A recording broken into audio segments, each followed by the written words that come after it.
এই পাহাড়ের যে অস্থিরতা আর সমতলের যে অস্থিরতা, আজকে এই দুই অস্থিরতার মাঝখানে আমরা তো সবাই বাংলাদেশি। পাহাড়ে থাকেন, টিলায় থাকেন, সমতলে থাকি, আর আমি যেখানেই থাকি, মানে উই আর অল বাংলাদেশি। এই ব্যাপারে তো কোনো ডাউট নেই। এই ব্যাপারে যদি কোনো ডাউট না থাকে, তাহলে কেন আমার দেশের মাটিরে আমরা অন্য কোনো একটা ভিন্ন গোষ্ঠীকে ষড়যন্ত্র করার জন্য স্পেস দিচ্ছি? পার্শ্ববর্তী দেশ বলি বা বিভিন্ন স্বার্থান্বেষী বিভিন্ন দেশ আছে যারা এতদিন উৎপাইতা ছিল, তাদেরকে স্পেস দিচ্ছি আমরা বাংলাদেশে। আমরা স্পেস দিচ্ছি জাতিগত দাঙ্গা সৃষ্টি করা, ধর্মীয় দাঙ্গা সৃষ্টি করা। আজকে এই যে বাইতুল মুকাররমে মানুষ রক্তাক্ত হইতেছে, মুসল্লি রক্তাক্ত হইতেছে কেন? আজকে মন্দির ভাঙ্গা হয়েছে কেন? আজকে মাজারের উপরে আগুন ধরাই দিতেছে, মাজার ভাঙ্গা চুরা শেষ করে লাইতেছে। এমনকি যে পীর মারা গেছিল, যে মৃত ব্যক্তি, তার কবরের উপর পর্যন্ত আগুন দিতেছে। সব কিছুই হচ্ছে শুধুমাত্র আমার আপনার বাংলাদেশিদের অসচেতনতা, অতি আবেগ, অতি নীরবতা, এইসবের কারণে। আমার দেশের 1 ইঞ্চি মাটিরে আমরা কেন অন্য রাষ্ট্রের অসৎ কোনো উদ্দেশ্য বাস্তবায়ন করার জন্য আমরা কেন আমার মাটিকে সুযোগ দিচ্ছি? আমার দেশের জনগণ, কয়েকজন কতিপয় কিছু মানুষ লোভে পড়ে, কিছু স্বার্থান্বেষী মহলের সাথে সংযুক্ত হইয়া আজকে তো ভুল বুঝাবুঝি বা একটা ঘটনা ছোট্ট, সেখান থেকে সমাধান আসতে পারতো, আজকে এত প্রাণ ঝরতো না।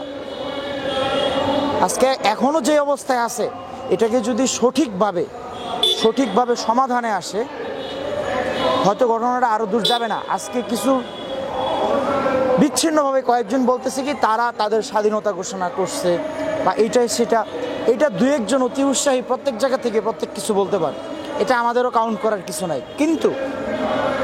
কিন্তু আমাদের এইটা গুনতে হবে যে তারা কোনো কারণে অবহেলিত, তারা কোনো কারণে সমতলের মানুষ দ্বারা নির্যাতিত কিনা।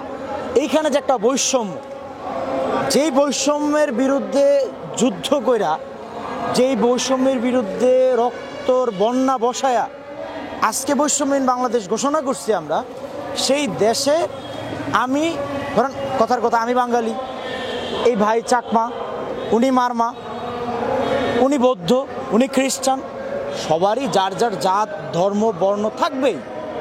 এটাই তো বাংলাদেশ, এটাই তো সাম্প্রদায়িক মানে উস্কানি মুক্ত, এটাই তো সম্প্রীতির বাংলাদেশ।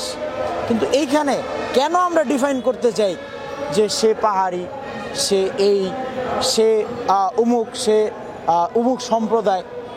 সব কিছু রাখেন ভাই, যার যার ভাষার প্রতি, যার যার সম্প্রদায়ের প্রতি, প্রত্যেকের প্রতি আমাদের সম্মান আছে, সম্মান থাকবে।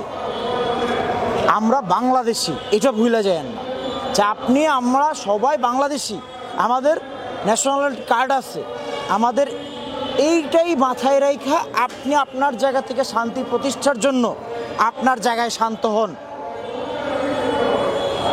একটা কেয়ারটেকার গভর্নমেন্ট বলি, আর তো মানে এই বর্তমান সময়ের আমাদের যেই উদ্বুদ্ধ পরিস্থিতিতে শান্ত করার জন্য যেই সরকার ক্ষমতায় আসছে, যেই ব্যবস্থা ক্ষমতায় আসছে, ওনাদেরকে সময় দেন।